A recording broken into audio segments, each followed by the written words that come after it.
Olá, sou o Luiz Pet, médico radiologista. Gostaria de agradecer ao Dr. Guilherme Nunes e à comissão organizadora pelo convite. É uma honra participar da Jornada Sul Digital de Radiologia.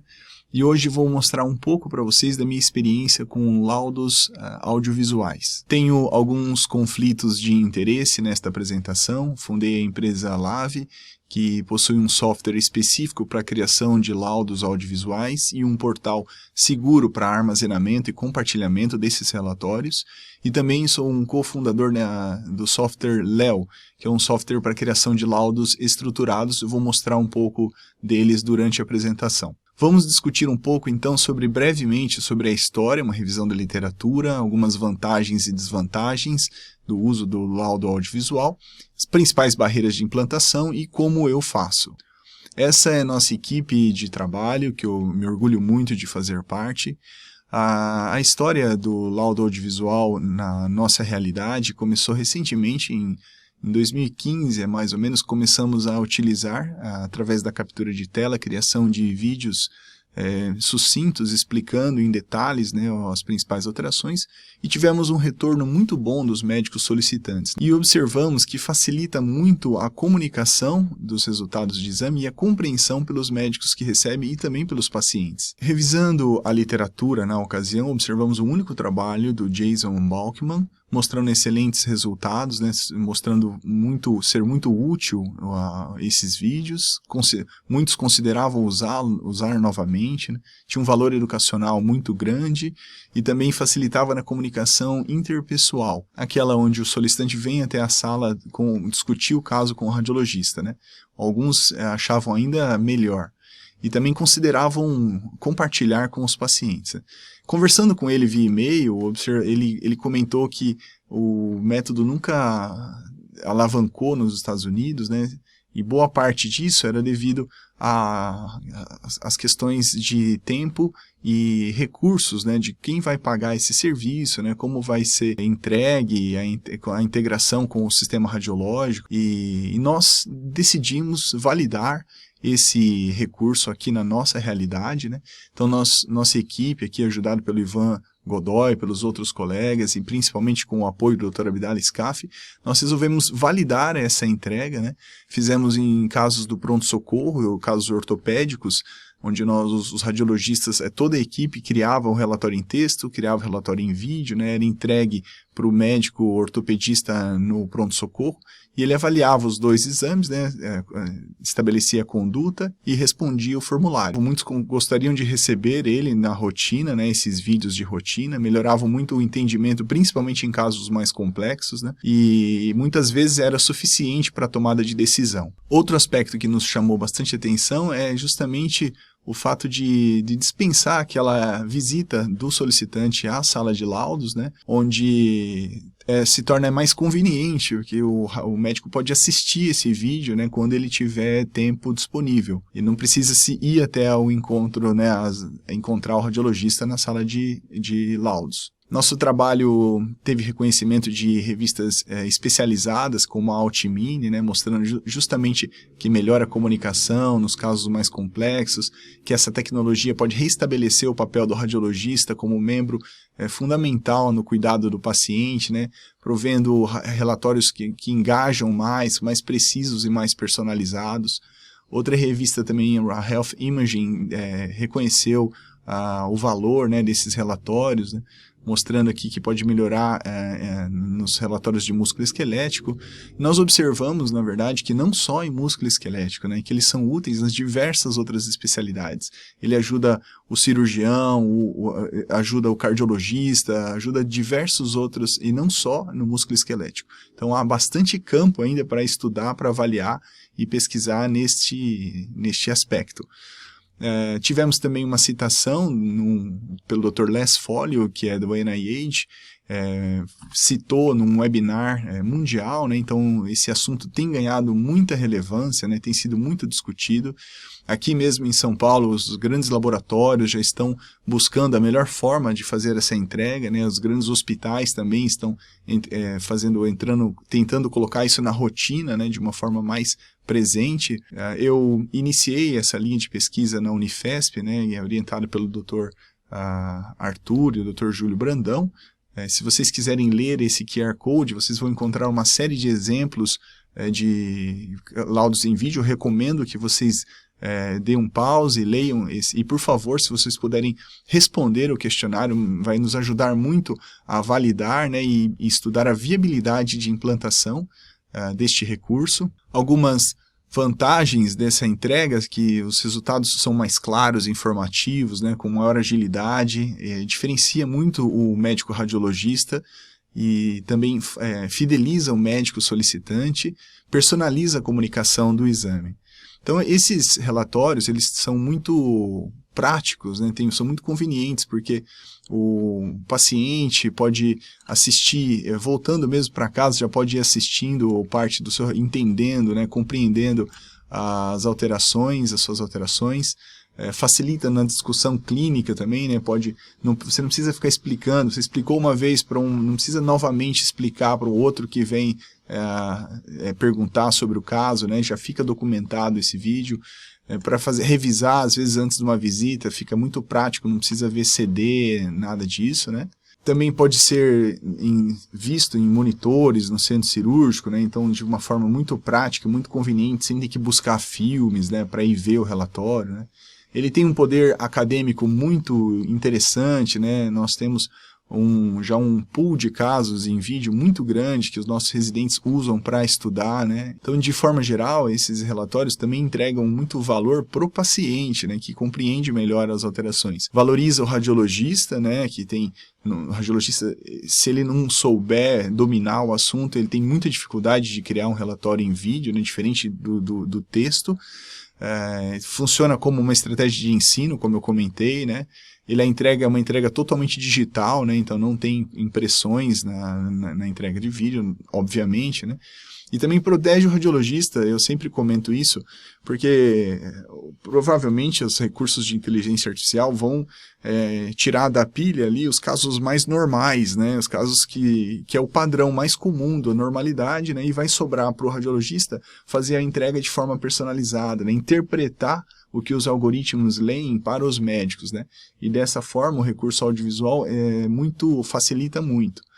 Outra brincadeira que a gente faz também é uma similaridade com o VAR, porque ele é só os melhores momentos visto em detalhes ali, né, e entregue de forma mais conveniente, né.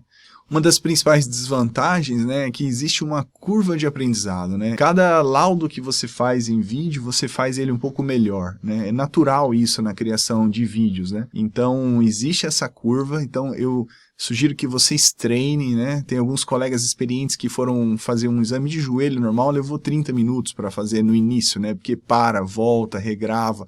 Então é importante ter consciência dessa curva de aprendizado.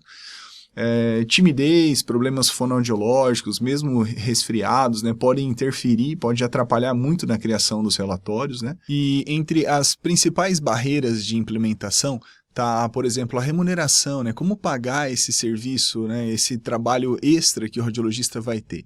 Muitas vezes, se os gestores e o próprio radiologista perceber que criando esse relatório em vídeo, você evita ter que entrar em contato com o médico, você envia, deixa disponível para ele assistir quando ele puder, e também em revisões de caso, o vídeo torna mais simples, mais rápido até do que você ficar tendo que entrar em contato e se explicando, né? E é muito mais conveniente.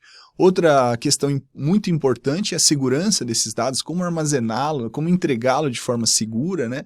Então eu sugiro, sobretudo com a nova Lei Geral de Proteção de Dados, que aplica multas muito severas, né, num vazamento, e também um vazamento como esse pode prejudicar a implementação do recurso, né? Então eu sugiro que vocês perguntem aos seus provedores de RIS e PACS se eles já têm alguma solução de entrega, né? Nós também estamos conversando e integrando com esses provedores para que nossa ferramenta possa ser usada, né? Então, busque uma forma mais segura, né? Converse com os seus responsáveis de TI para fazer essa entrega de forma mais segura, né? E estabelecendo um fluxo para esse processo, né? Antes de explicar como eu faço, eu gostaria de contar uma experiência muito interessante que eu relatei na semana passada no CBR, que um colega, Adriano Ligori, nosso colega radiologista de Natal, eu encontrei ele no CBR o ano passado e a gente discutiu bastante sobre a implementação, sobre o uso dos vídeos, né? E agora no Congresso Brasileiro, ele me ligou comentando que o Marcelo de Andrade, um expert, um cirurgião muito renomado, ele ia comentar a experiência, como ele enxerga os laudos do radiologista, né? Então ele separa nos relatórios da rotina, aquele que muda a vida do cirurgião, e ele destaca os laudos em vídeo, que é algo que surpreende, né? Então é importante que vocês conversem com seus colegas para que eles percebam o valor desses relatórios. Dê uma olhada no relato dele. Mas a gente tem aquele laudo que surpreende. Então esse daqui, o radiologista, o colega Adriano Ligori, de Natal, capturou a tela dele, narrou o exame radiológico e apresentou para o colega. E no plano axial, a gente observa que essa alteração de sinal ela é um pouco mais para a esquerda e se estende aqui para esse lado esquerdo, tá? A gente percebe que não existe uma extensão para o paramétrio, nem do lado esquerdo, nem do lado direito, uma lesão contida no colo uterino. Não existem linfonomegalias na pelve e os ovários estão de aspecto normal. Então é uma lesão bem inicial no colo uterino. Abraço, tudo de bom. Mas é interessante, é um vídeo de 57 segundos em que apresenta a lesão, ele fala que se tem componente parametrial ou não, e se tem linfonodo comprometido, sim ou não, a extensão da lesão, ou seja, ele consegue estadiar a paciente para a gente em relativamente 1 minuto aqui. Ele compartilha todas as informações que provavelmente o cirurgião que o acompanha solicitou que fosse feito dessa forma. Então, essa interação é extremamente importante. Eu não esperava um laudo assim, totalmente diferente do que eu tivesse recebido um papel com as informações, o que é habitual até hoje, né, nos dias atuais.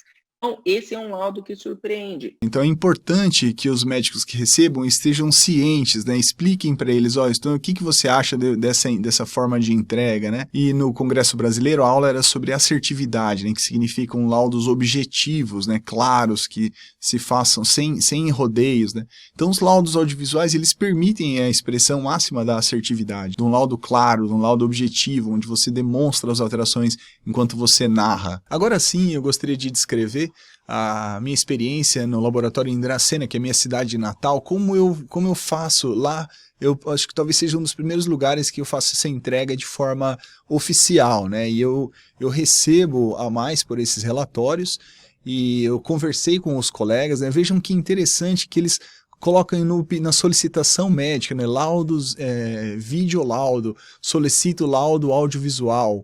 Olha aqui novamente, videolaudo, né? É importante essa documentação na solicitação médica para que todos enxerguem o valor desse relatório, né? Eu gostaria de ressaltar também essa recomendação do PAD, que eu acho imprescindível, acho muito importante, o laudo de algumas clínicas já com essa padronização, onde ele recomenda que você contextualize o motivo do relatório, né? O motivo do exame. De forma que o radiologista, tendo essas informações, né, ele pode estabelecer e ir um pouco além, né, na criação das hipóteses diagnósticas, tudo. Então, eu sempre contextualizo, quando eu vou fazer o meu relatório em vídeo, eu tento contextualizar, né, todos os dados que eu tenho para fazer a análise em seguida. Então, eu vou utilizar essa ressonância da coluna lombosacra para demonstrar como eu faço os relatórios em vídeo. Inicialmente, faço o relatório em texto, né? Já observando as principais alterações, aqui nesse caso essa hérnia extrusa tocando a raiz, e esse edema ósseo MODIC 1, né? Potenciais causas aí que respondam à suspeita clínica. Então, logo após a avaliação das imagens, utilizo o software Leo, que é um software de laudos estruturados, né?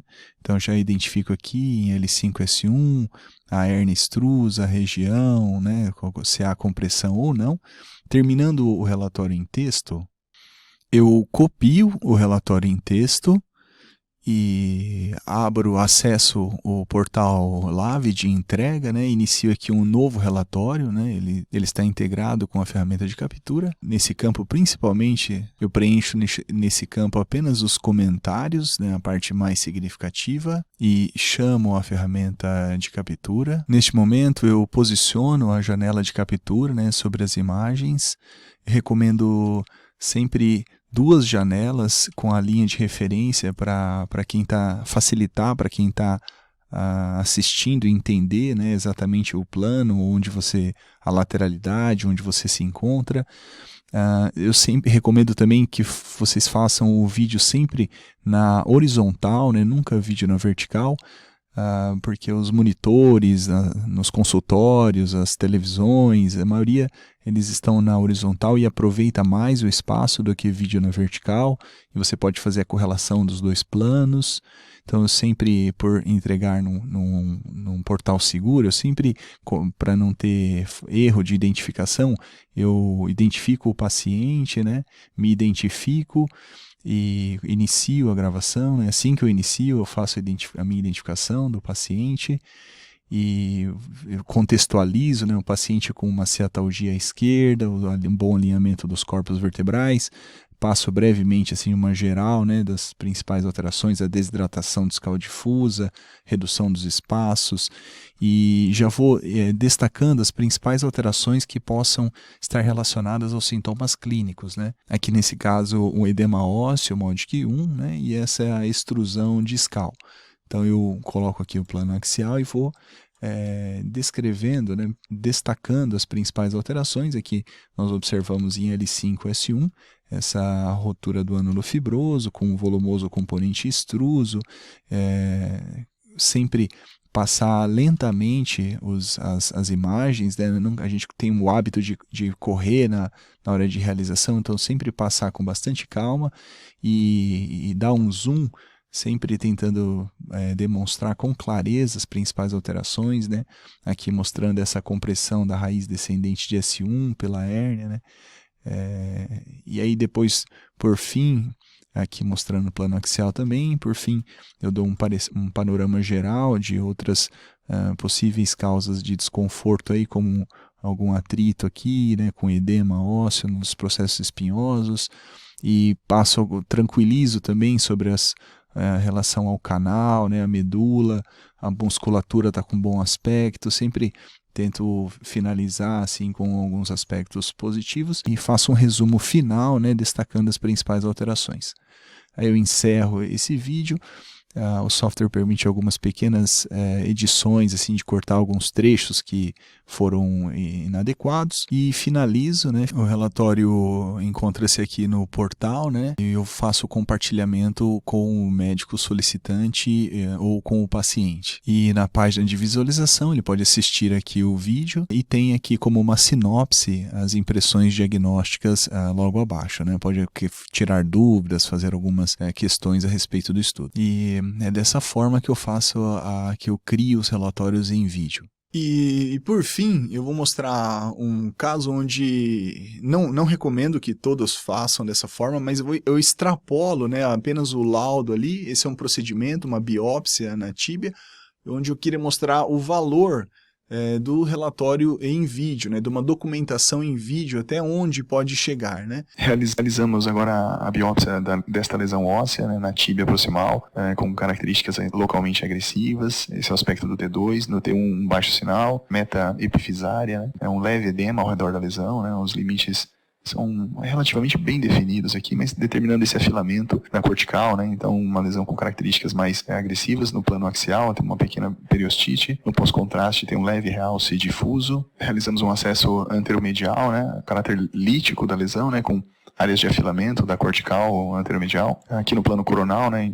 Buscamos o centro da lesão. Aqui então o local de entrada, né? Anteromedial. O aspecto, né, de um dos fragmentos retirados, aqui novamente, né, o aspecto dos fragmentos, a análise inicial do estudo anátomo-patológico, vem inúmeras hemácias, né, um infiltrado mononuclear com algumas células típicas, células gigantes no infiltrado mononuclear, apenas uma análise inicial, né, aqui a gente observa o aspecto bem característico do infiltrado mononuclear, com algumas células gigantes, né? Então um estudo mais detalhado será realizado e o diagnóstico definitivo será entregue em breve, tá ok? Qualquer dúvida, estamos à disposição. Um abraço. E eu agradeço muito novamente à comissão organizadora pela essa oportunidade e estou disponível para dúvidas e questões. Um grande abraço a todos.